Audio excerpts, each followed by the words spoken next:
Tiny asparagus down here, almost indistinguishable from the header. Both have needle-like leaves. That's the asparagus, and it's like 5% of the size of the plants on the western slope, where they were heavily foraged by Italians. Here, very interesting that I haven't seen an asparagus for miles. Very, very interesting. Usually it should grow on such south-facing slopes, but there is some reason that prevents it from it. And if you know this reason, you know where not to go in order to forage asparagus. Ain't it beautiful here? A pipe running through the macchia. Somebody has been tapping springs here. However, this pipe is ending over there, so yeah, this spring is not being tapped anymore. Why am I showing you this pipe on a foraging video? Well, if somebody has been tapping water here, then maybe there is still drinking water available around here. And on a 2-day hike through such dry areas, such signs can be quite significant. Finally, terraces and fences, agriculture, olive grove. Mediterranean cultures are so reliant on olives. They grow them wherever they can. Wonderful oil and wonderful pickled snacks. Probably there were also other things growing here some time ago, but they are quite labor intensive, so here only the olives have remained, but they are being maintained.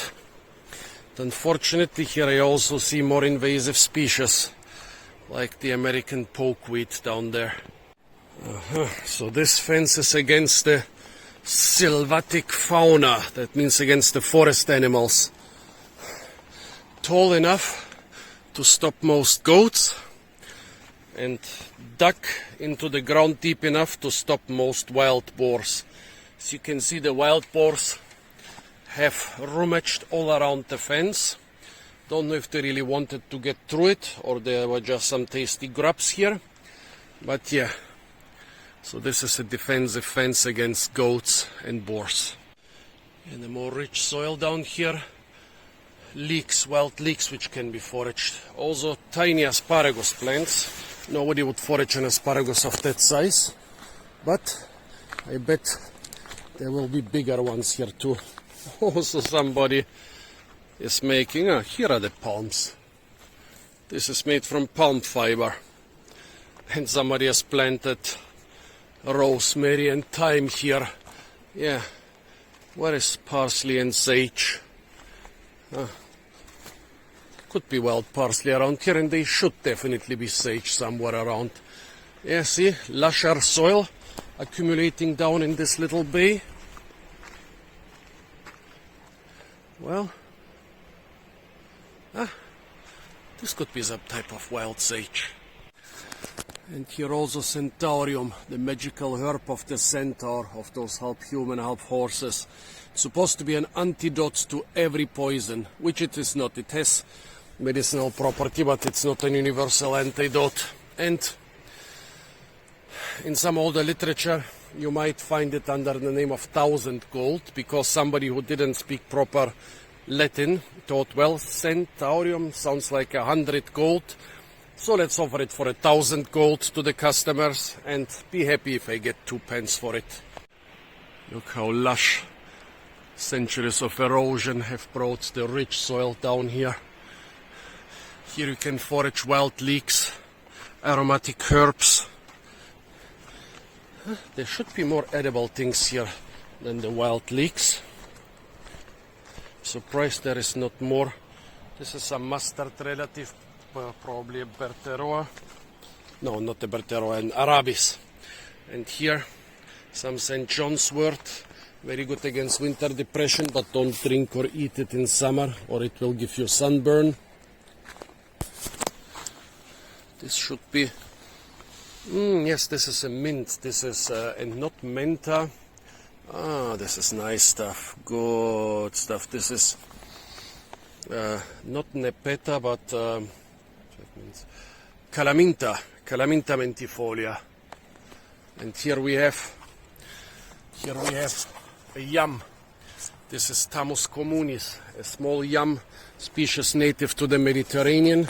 It's highly toxic, but I've heard that if you know how to detoxify it, you can eat the tuber as a famine food. Yeah, this recultivation of those isolated olive groves has clearly been subsidized by the government, maybe even by the European Union. New rubble walls, those mats from palm fibers and metal and plastic, not nice. Also, they planted all this rosemary and thyme, but I wonder if there's a local rosemary and thyme. Once you get government subsidies for something, you start doing crazy things, man. This asparagus might be tiny, but you can see here how the Italians have foraged two of its tips. Yeah, there is one plant every Italian would forage in spring. It's the wild asparagus. It's so incredibly tasty. I would also forage it, but they haven't left anything for me. Pity. Also, there must have been some Smurfs here, because the sarsaparilla, the favorite food of the Smurfs, has been foraged. However, I'm not sure how you are supposed to eat the sarsaparilla exactly. So for now, I'm throwing it away. Big domestic pine cones here, much bigger than the one we saw further up. And here is the shell of a pine nut. Yeah. If I find such a cone which is in season, unfortunately they're on the other side of the pick fence. Those are tasty things, folks. This asparagus has also been foraged by the Italians. Here an older stem, and here the two young ones have been pinched off. Yeah, those Italians, they know what's tasty. And down here, a couple of houses and the tower. They're being supplied by the sea, from the sea. And their business are basically the hikers who come here. So I hope I'm gonna get a cappuccino here. Here again, the invasive, the Pancha vulgaris. Well, it seems they have cleared them away from this area. That's good, at least something good they have done. But here a lot of invasive for Pancha vulgaris. The fruits are edible. I saw some yesterday. If you have no fruits, you just eat the young stems. This is no leaf, this is a stem. But unlike the older ones, you can see that this is full of thorns. So right now, look at that. Only by picking it, I got a lot of thorns in my fingers. I'm too lazy to eat those right now. No pine nuts left inside this cone, not a single one. I wonder if humans have taken them out, or rats, or birds, or what animal is foraging them here. Those are so nutritious and abundant enough that something must have specialized in eating them. Right down here, a younger cone.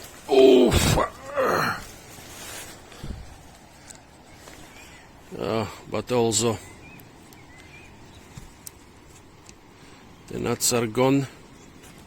Well, too lazy to open this now. It's hard work. I guess the Republic of Genoa had to occupy this little cove in the middle of nowhere to prevent pirates from using it as a base. I don't see any commercial reason for that. Those little olive plantations don't justify such constructions. But because we are in Italy, even those fortifications and other random buildings are incredibly beautiful and kind of fit very well into this natural harbor here. Yeah, pirates would love this place, so close to the Christian shipping routes.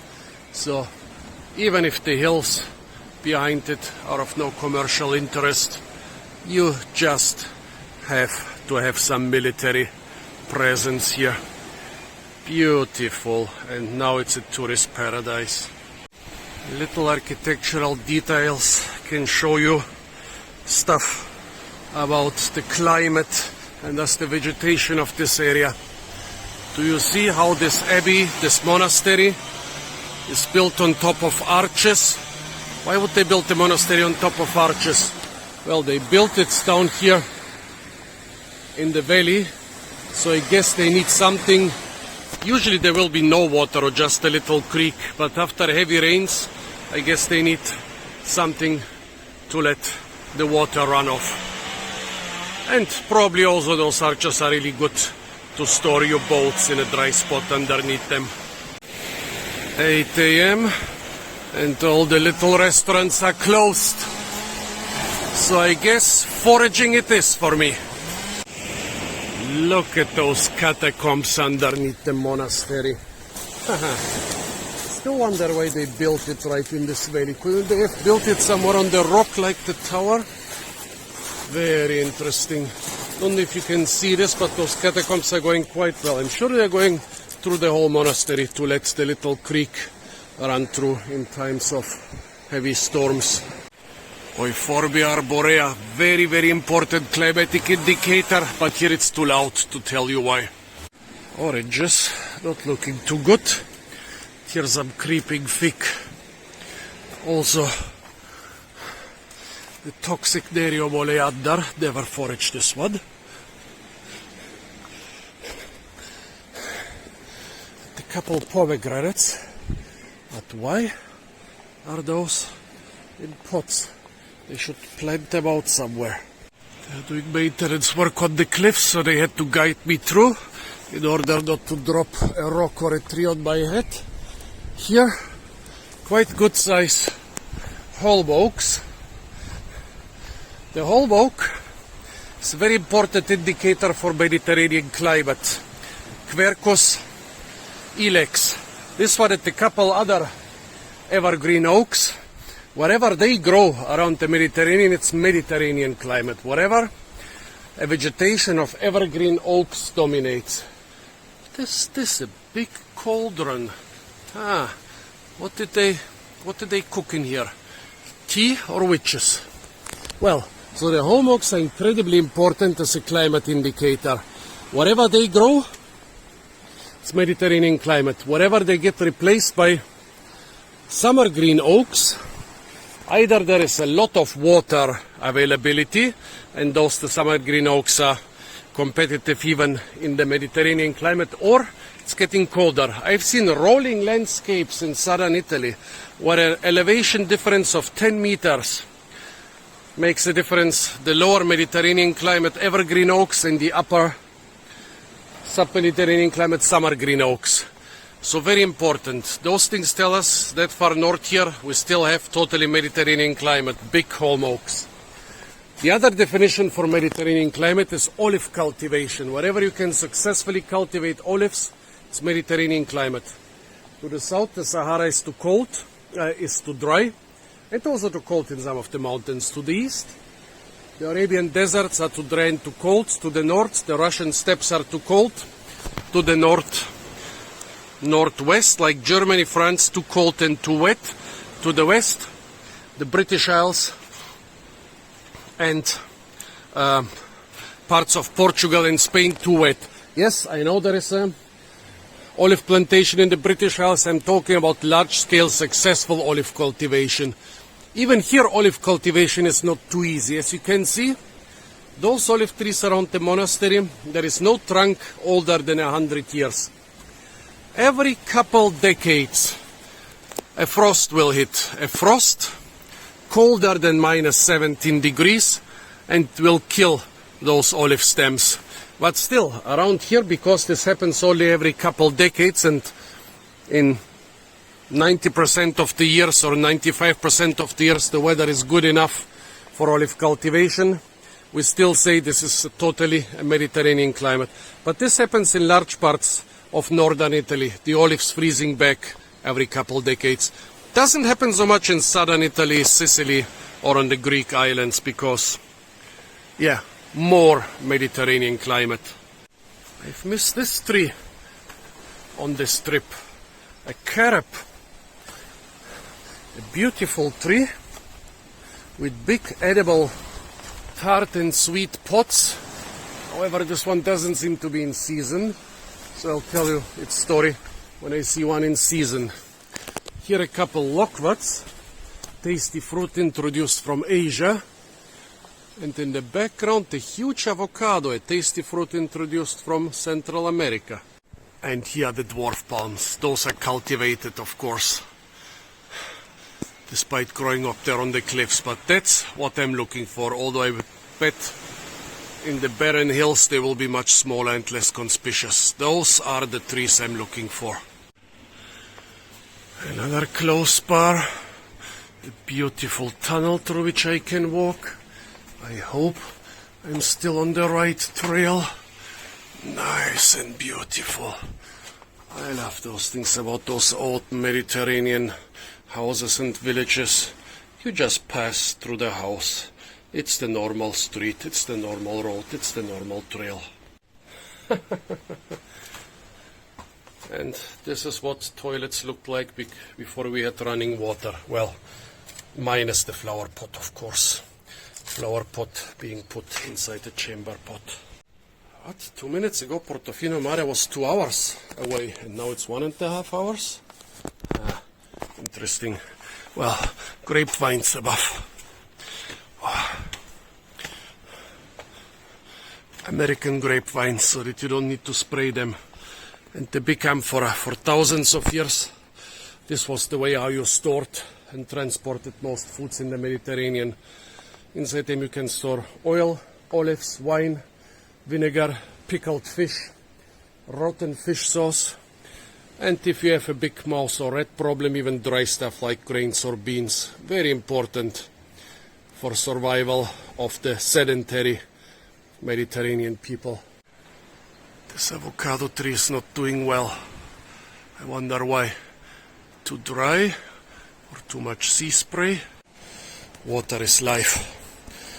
Talking about foraging, people mostly think about food, and those mostly American showmen who pretend to be survivalists. Oh, protein, meat.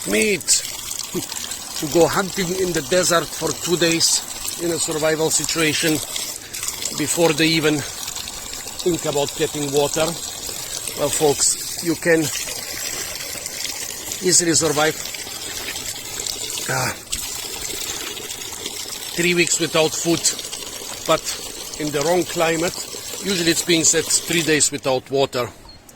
But in a hot, dry climate, which should be around here in the middle of May, but it isn't, in a hot, dry climate like this area in summer, you are not gonna make it past a couple hours. So don't forage for proteins, don't hunt every feral rat or cat or whatever. Water is the most important thing. And yeah, I'm not talking about the salty water, I'm talking about the tap water up there. Hackberries. Some people say they taste like candy. They are not in season and I don't see any fruits on this tree. And here a couple young hackberry trees eaten by the goats. By the way, folks, I know I'm not showing you a lot of stuff which I'm eating right now, but yeah, doing a foraging video at the wrong time of the year and in the wrong weather, like after a dry winter and in a cold spring, I will mostly have to show you things which are potentially edible and nice bridges and tunnels here. Things that are potentially edible, and explain to you the ecology of those edible and inedible species. Yeah, if it was a better time for foraging, I would be munching a lot more on the local vegetation. So this here is similar to what the original natural Mediterranean vegetation looks like. A forest of evergreen oaks. Of course, this area is not pristine despite being so remote. As you can see, pretty much all the trees are young and several are growing out of one root system. Also, you can see the terraces here. Yeah, most of the warm Mediterranean climate, most of the areas in the warm Mediterranean climate have been cultivated at some time. And here, the original oak forest has come back. However, maybe in 100 or 200 years it will look pristine, but for now you can still see the signs. Also, as you can see, very few plants are growing here. This is still a very light forest, maybe because the last 2 winters were so dry that the trees lost a lot of their leaves. But basically there is almost no ground vegetation. All those flowerful, biodiverse, open landscapes of the Mediterranean, where you can forage so many things, they are results of the destruction of the original forest. So when you want the original forest back, nothing against that, but you must know exactly what you are giving up, what you are losing in favor of those forests. You are losing 90% of the biodiversity and a lot of the really beautiful flowers and insects and birds and stuff. However, don't worry, you will not have to decide whether you want to have a flowerful Mediterranean garrigue or a dark, pristine oak forest. Due to climate change and desertification, all this will be part of the beautiful Sahara Desert soon. Well, sand dunes and naked rock can be beautiful too. By the way, the nearby towns here, until the 19th century, totally dominated transport in the Mediterranean. I think, was it Camoli, 5 kilometers this way, or Apollo, 5 kilometers that way? One of them had over 1,000 ships in the 19th century. Only when they switched from wooden to metal ships, because this area just didn't have enough metal and coal, they didn't make the cut. So those very rich, formerly very rich towns, basically, their ship industry dwindled. But their ships, how could they build ships in the Mediterranean? We walked now for hours through an area where there was almost no straight tree useful for shipbuilding. Here we are still at the southern slope of the Portofino Peninsula, and look, this is a standard average evergreen holm oak. Millions, billions of those things were cut down here. You need a couple hundred average size trees to build a good size wooden ship. Most of the Mediterranean ships were even smaller, but the whole mountains and the coastline of Liguria were full with such giant evergreen oaks. And as I said, also the tree heather and the strawberry tree and other species had trunks big enough for shipbuilding. If you're wondering where all those thousands of ships came from, I mean 1,000 ships at once. Over the centuries they probably built tens of thousands of ships in this one town.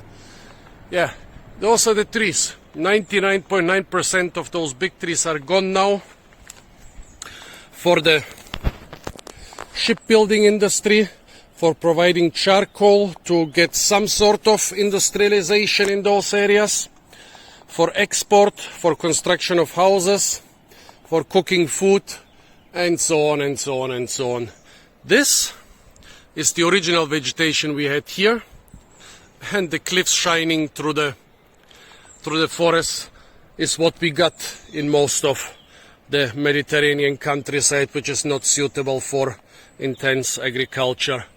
Happy that I found, I think further inland there are more such forests, but I'm happy that I found at least one tree that's almost at a normal size those trees used to grow before they were chopped down. About food and protein and oaks.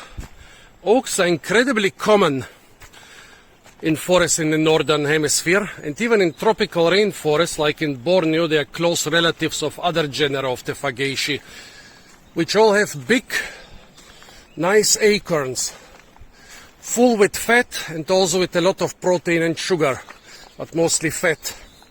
However, those acorns are bitter and toxic, and still Since the Stone Age, humans have known how to make them edible. You need to heat them and leach out the bitterness for a couple days in water. Not so different from how you treat olives. And then you can use them. And if you are a hunter-gatherer tribe that moves around and has no orchards, being able to process acorns was a main survival strategy. You could sit around for weeks and months in an area where the acorns were ripe and gorge yourself on tasty acorn cakes and acorn mush and acorn chips and so on. Nowadays, acorns are not being eaten on a large scale by humans, although the French, they have bred a variety which is not bitter and can be eaten like chestnuts. However, acorns still provide food for millions of people here in the Mediterranean. Well, firstly, people hunt the wild boar and other wild animals that get fed in autumn on those acorns. But they also send millions of domestic pigs, usually small black domestic pigs, into the oak forests, especially in Spain and Portugal. And then they sell millions of small but very expensive hams of those pigs which have been fattened up on the acorns. So oaks, extremely important for foraging. When you do it like on a small scale for yourself in a survival or trekking situation. Very important historically as food for humans throughout the world, but also incredibly important nowadays as food for humans in the Mediterranean. You just first put them through a pig. And when I told you all this used to be arable land of the monastery probably for the last centuries, you can see even on the barren cliffs up there is the remnant of a rubble wall. Here the remnant of a second rubble wall. A remnant of a third rubble wall. Okay, the fourth rubble wall was probably built also for the trail. But even here, on those almost barren cliffs, they did have olive groves. And they have survived longer than the olive groves here on the good soil, because here the oaks, there are oaks among the olives already, but they haven't taken over the old olive groves that fast, because, well, you just cannot grow that fast on almost barren rock. But yeah, as you can see here, the older trees are pretty much all olives. It's really amazing where they had agriculture. Here, look at all those terraces, old olives. No ancient olive stems. I haven't seen an olive over... Okay, the goats or pigs are throwing rocks. I haven't seen an olive over 40 centimeters here. See this one down there? It's probably the biggest I've seen around here. 12 to 14 meters tall and half a meter thick. But yeah, it's growing right next to the sea, less than 100 meters from the sea. So it got spared by some of the frost events of the last century, I would say. But yeah, you can grow olives successfully here, but unlike at the Riviera di Ponente, well, I should show you the Riviera di Ponente. It was very well visible yesterday, although very far away. Oh yeah, see the mountains beneath the clouds in the background. That area has a much milder but also much drier climate. There olive trees can survive to several hundred years, olive tree trunks. Here, every 50 to 100 years they freeze back to the ground. Oh, and look at that. Again, an old chestnut tree here on the limestone. Amazing. Since the limestone here is not overly hard, I think it's because there is sufficient water here to provide some amount of chestnuts. Because, of course, why would you eat bitter acorns when you have tasty sweet chestnuts? This thing here should be around 100 years old. The climate is totally mild enough for chestnuts. Here they grow well even in sub-Mediterranean climate. But I'm amazed each time I see chestnuts on limestone. That's crazy. It's crazy where you find forageable stuff. Here the trail is going over a cliff. And here is a Black nightshade. Europeans would say it's totally toxic. Asians would forage the fruits, which are not in season yet, unfortunately, and Africans would forage the leaves and make a bitter spinach from them. This is the last place I would have expected it. However, yeah, there is light here. Not enough light in the dense forest. There is light here. Maybe moisture is seeping through a crack. I mean, there are also ferns here. And maybe some goat peat on top of it, because black nightshade really likes a lot of nutrients. Maybe it grew here because some goat or some tourist did something. Here once again, a glimpse into something that resembles an original forest. However, the trees are 1/10 the age of normal trees.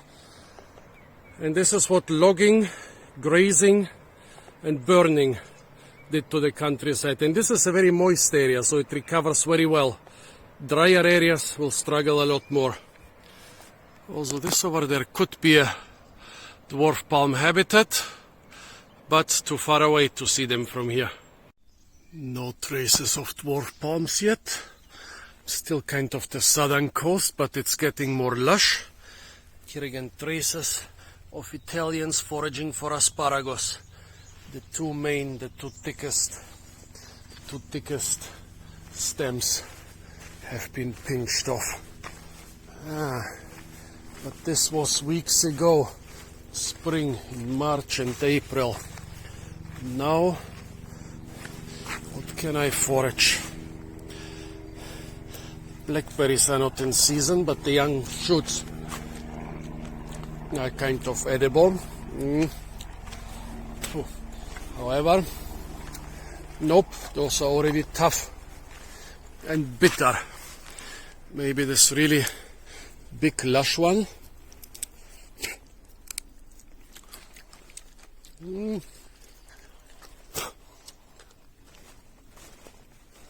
Bit better, but no, the drought has hit here too hard. I'll just eat the juicy lower part. Oh, and here the first tourists are coming. Not even the tourists, but the trail maintenance crew. Well, didn't they maintenance these mastics then? Let's see. Only minuscule amounts of sap have come out of this one. Not enough to masticate the chewing gum. Now I pass the guy from the official Forest Service. Powerful state official in Italy. And I was not arrested for obviously camping in the forest. So I'm happy. Yeah, and I checked why the area here is so lush. We are on the southern side of the promontory, but those slopes are tinted towards the southwest, so they catch a lot of the rain coming from the southwest. Also, the black locust here does a lot of fertilizing of the soil. Every part of the black locust is toxic, except for the flowers.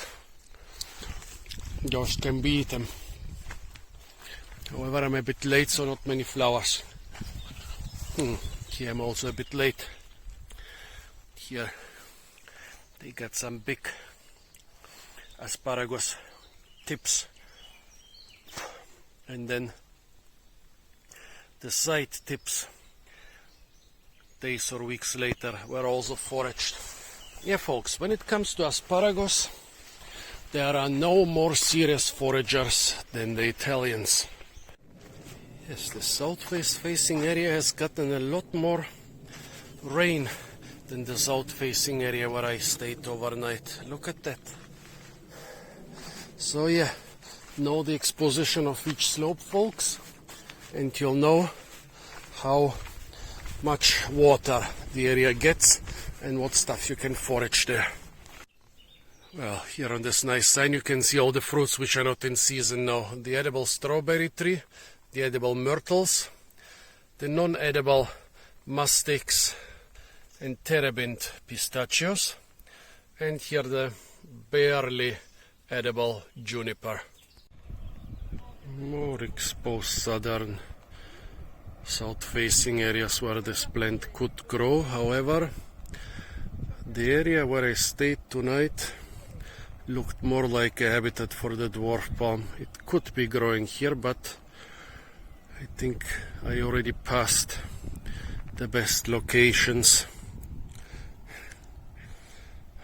Also, the coast, the sea, seems totally inaccessible from here. This old domestic pine here can not only provide you with tasty food, it can also tell you the story of the forest fires here. Apparently, there was one big forest fire that recovered after it, then a second forest fire, and now it's recovering after it. Half of the trunk is gone. Yeah, I can see here 2 forest fires. In the American Southwest, I've seen old pines where you can actually count numerous forest fires, where you can see you had a forest fire every couple years, and then about 100 years ago when the fire management started, you only get one big fire every couple decades. And it turns out that in some areas small fires are normal, but big fires like here every couple decades can be detrimental even for ancient trees. And the hornet's nest in this tree, look at the size of those cells. Only hornets have cells of that size. But it didn't help them. Some animal, maybe a woodpecker, came here and totally destroyed this nest. Otherwise the hornets would be buzzing around me and stinging me all the time because I'm right at their entrance. By the way, hornet larvae are not only good food for woodpeckers, they're also an incredibly fat and protein-rich food for humans. Actually, in Asia, when they exterminate the giant Asian hornets, they don't just throw them away. They collect all the larvae and pupae and so on and sell them to restaurants as food. Allium triquetrum, tasty wild garlic. Down there on that rock there is more. The leaves should already be a little bit tough. Yeah, still good to go. But the best part right now are the flowers. Still pretty mild. Not too garlicky. Can be eaten in decent amounts. Also a nice little creek. There is a mustard growing here. Cardamine impatiens. Also totally edible and mustardy.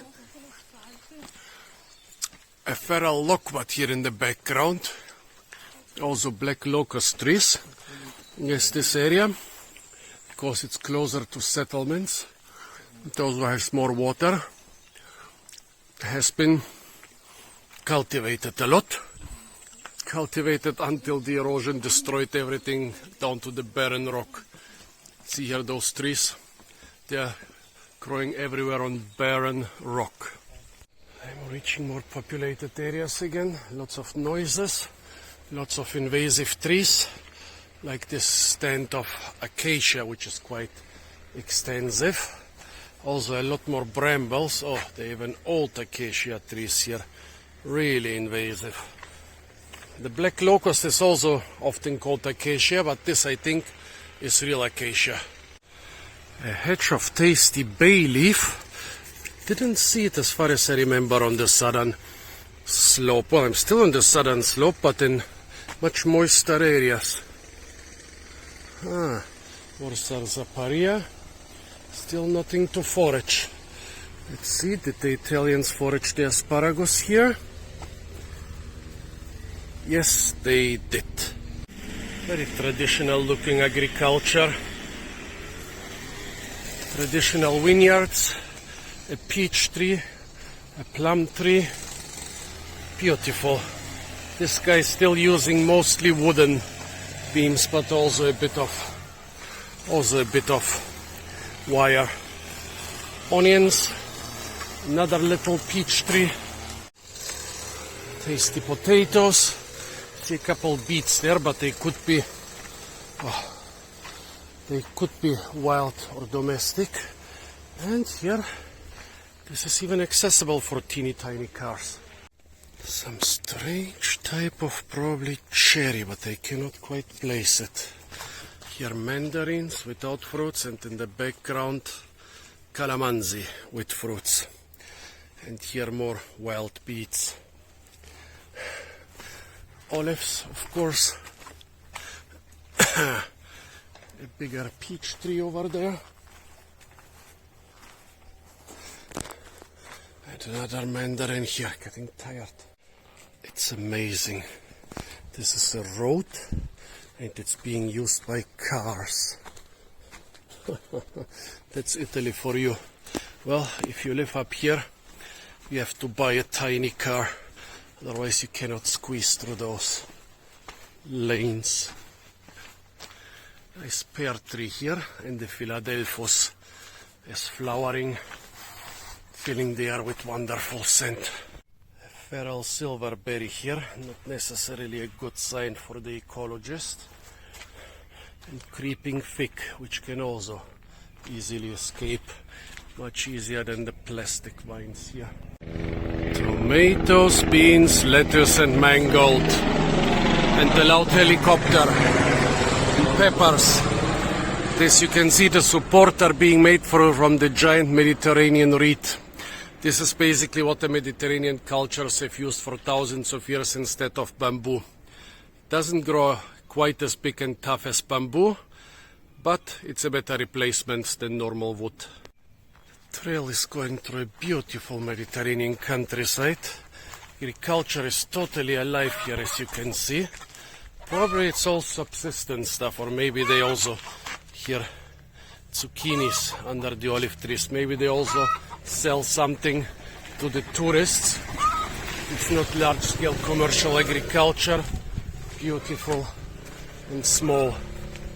Here a nice cherry plum tree, feral sour cherries. Here this horrible pokeweed introduced from America to use the berries as dye for wine. If your red wine turns out brown, you mix in a couple of those berries. Doesn't matter that your customers are gonna die from the poison berries, the wine is red and you can sell it. Nowadays they are forbidden. You have to dye your wine either with bugs or with chemicals, but unfortunately they're invasive.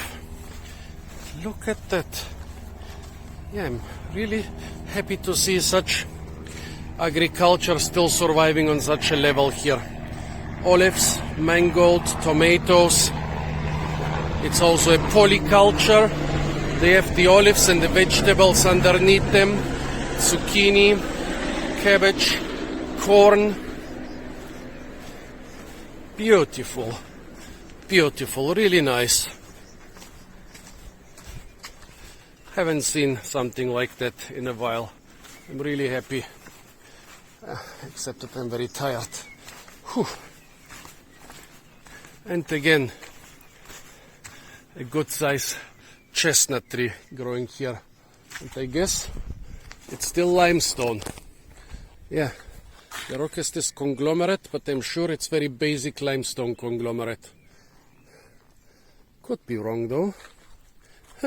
20 years ago I could have told you which one of those. Oh, look at that. Wild forest strawberries. Not those are true wild forest strawberries, not the invasive Indian strawberry. Incredibly tasty. Oh yeah, Fragaria vesca, the European wild forest strawberry. Tasty sweet and aromatic. I love them. Run out of space on my phone and had to stop filming for some time. Now I'm in the tiny village of Portofino. I have to say that the gardens and orchards around the village are very well maintained. I wonder how. Is this still the old local people maintaining them, or a lot of people from the nearby cities bought the area and using it as weekend houses. Very well maintained and also very well watered. I mean, this still looks a lot like limestone conglomerate to me, but also I didn't see any orchids on the trip, and orchids are quite common on limestone rocks in the Mediterranean. So strange. This area is amazing me. Also, I saw a banana or two, so the area here is mild enough for bananas. However, the plants look a lot smaller than on the Riviera de Ponente, despite the plentiful water, so I guess they might freeze down from time to time. When bananas freeze to the ground, usually in the next year, much smaller, they grow back much shorter. These look like bitter oranges, however they could also be mandarins. Often they are not easy to tell apart. Here is one on the ground, a little bit flattish. This could actually be a true mandarin, folks. Look at that, quite easy to peel. Fortunately, this one is not good anymore. Pity, I would like to get one of those to find out whether they are Citrus aurantium or Citrus reticulata. Portofino might be a tiny village, but not everybody can afford it. Well, guess I have some time to check out this beautiful promontory over there behind the port. Be careful when you're foraging around Portofino, folks. The plants are irritating and dangerous. You should not touch them. Irritating, dangerous, do not touch. I wonder which one of those are irritating and dangerous. Same thing here. Irritating, dangerous. Irritating, dangerous, do not touch. Okay, I won't. The local wildlife also looking scary. Guess there is nothing you cannot have if you have enough money.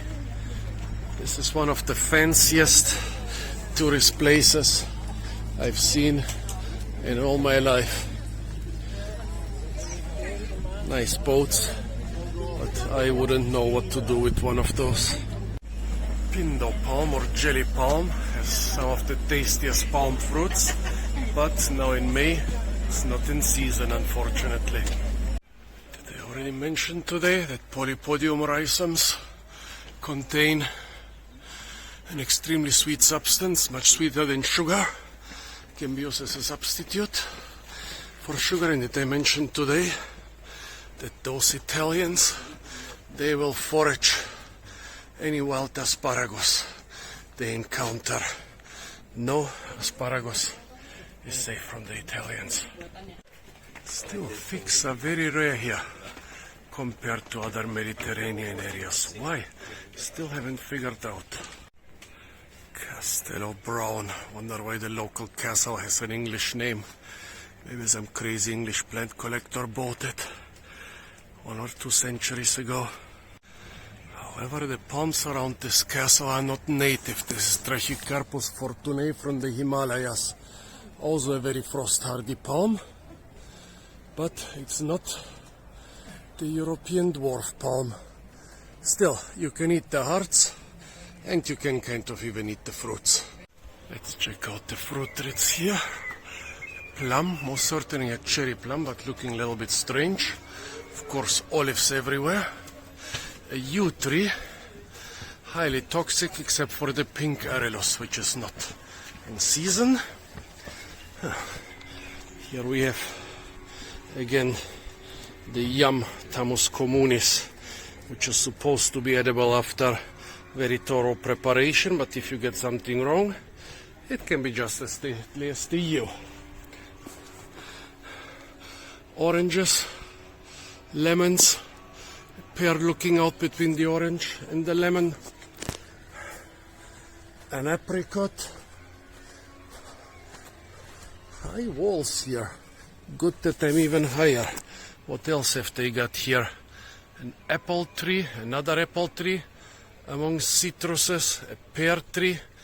Down there is a hazelnut, my personal favorite, fava beans.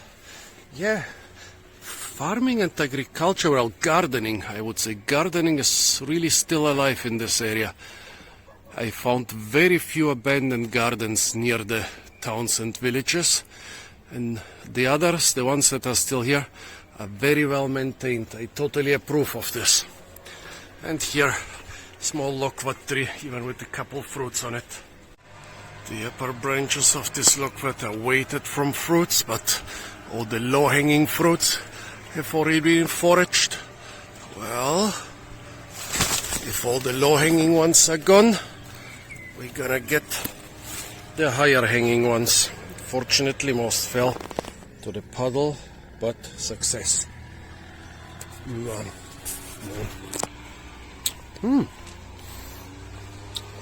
They might look like shit, but they are surprisingly sweet. More loquats ahead. However, those don't look so ripe. The ripe ones are a little bit far away. What else have we got here? Kaki tree. Apple trees. Funny, the apple trees are flowering now in mid-May. In Germany, the flowering of the apple trees is used as an important climatic indicator. It's seen as the beginning of spring.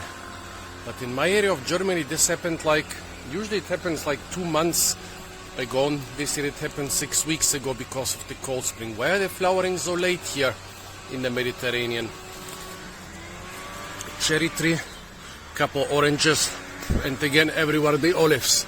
Let's imagine olive oil is basically the oil they use here. Some areas with huge fields, they might use sunflower oil and stuff, but basically in the Mediterranean, olive oil is the default oil.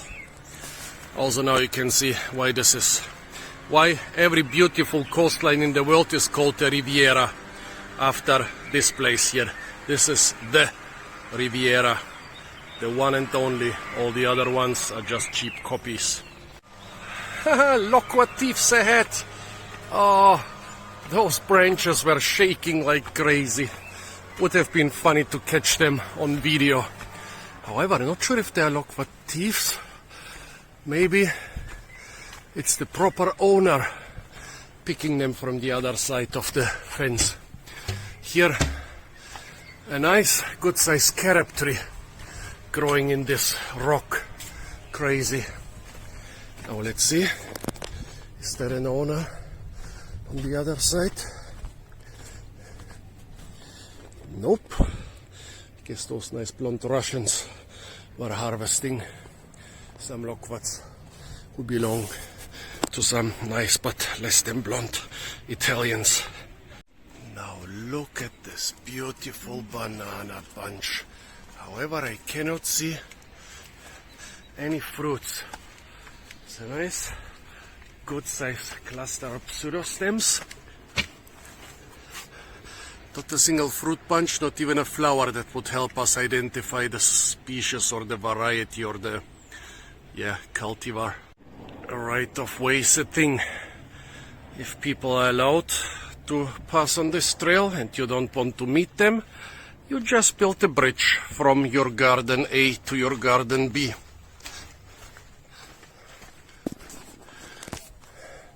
Nice, but mostly ornamental stuff in this garden B.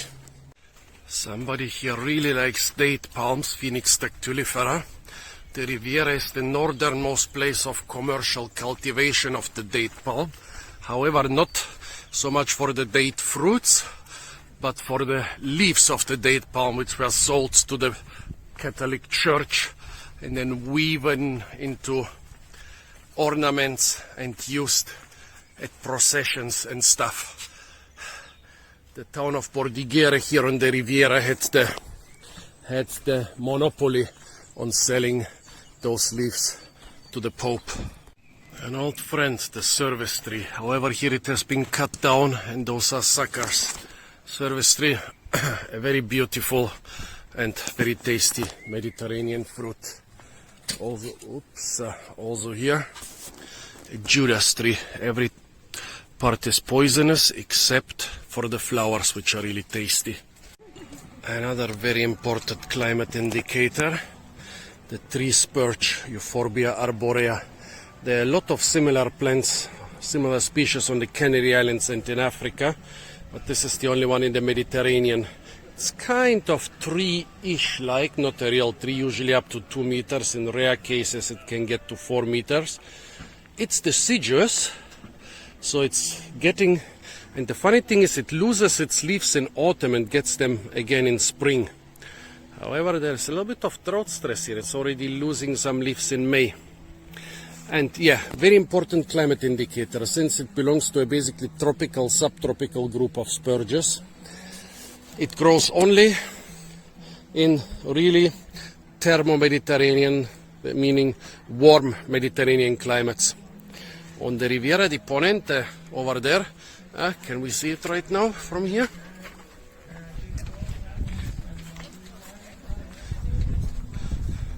Yes, it's visible underneath the clouds.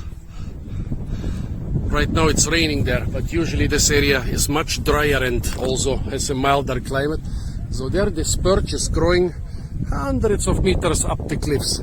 However, here in this area, I found it only really close to the sea. And in most parts of the Mediterranean, it grows really close to the sea because it doesn't like frost, which means that the hot Mediterranean climate in those areas is really restricted to the immediate coastline. I think even 200 meters inland, I wouldn't see it here. Which means again that at the Riviera di Ponente, one of the northernmost areas of the Mediterranean, the climate is so mild that this thing, which shows really, really hot, really Mediterranean climate, I would say, zone 10B probably, USDA zoning, it grows even hundreds of meters up the hills, not on the Riviera di Levante. Here you have to enjoy it in locations which are really close to the waves, since the water acts as an air conditioner. It might cool the area a little bit in summer, but it will keep it more warm in winter. The wild carrot, maritime forms of this thing can reach immense sizes. This is still a baby. They totally smell like carrot, they taste like carrot, but they don't have the thick orange root. However, you could still eat the leaves and you could still eat the root. You could put it in a soup, it would still give the soup a lot of carrot taste, but it's thin and tough. Funny that I don't see a lot more of those. So here are a couple. You know how you recognize a carrot? How you can always recognize it? The central, oh, here the central flower hasn't developed yet. The central flower is not white, but purplish to blackish. However, none of those has already developed a central flower. Down there, you can see one. See the darker spot in the middle of this inflorescence? That shows you that we've got a carrot. Let's see what we can forage in the sea. Ports are very good foraging grounds for fish, seafood and algae. Well, very good in the sense that because of all the nutrients and the sheltered space in the port, you get a lot of food, but of course it will be quite polluted. See the limpets here, totally forageable, and some of the algae also. But as a vegetarian and somebody who doesn't want polluted algae, let's keep the foraging to the surface. This is one of the most expensive places I've ever been, and I am wallowing in the wonderful feeling of not spending any money here and still seeing the same things as people who spend hundreds. This here fortunately is not poison ivy. This is Partenopsis ostricospidata. It was used in East Asia instead of sugar maple. You tap this vine, yeah, it's a vine, it's a relative of the grapevine with non-edible grapes. You tap it and spring it, you can get huge amounts of sap, which you then can heat and boil into syrup. Ain't that a pretty little area? pretty little multi-million mansions, but there should be a beach down here where I can dry my camping gear, and maybe I'll even find something to forage. Here we have a lot of carrots, even growing as feral trees in the walls and cliffs. But still, not a complete absence, but quite a rarity of figs. What a nice fancy beach, the perfect place to spread my homeless guy equipment. The place is just a bit smelly, and that smelliness definitely doesn't come from all my camping gear on this rock. Here on those rocks, they're actually feral specimens of the European dwarf palm. One big one here and one smaller under this mastix shrub. However, since they are surrounded by other feral things like prickly pears and agaves and aloes and so on, I think we can totally exclude that this is a native population. Yeah, oh, the people here are so nice. They are going under my video instead of disturbing it. Such great people. Well, at least I found some feral dwarf palms. I did not find the real wild populations, but still, I'm happy even for the small grays.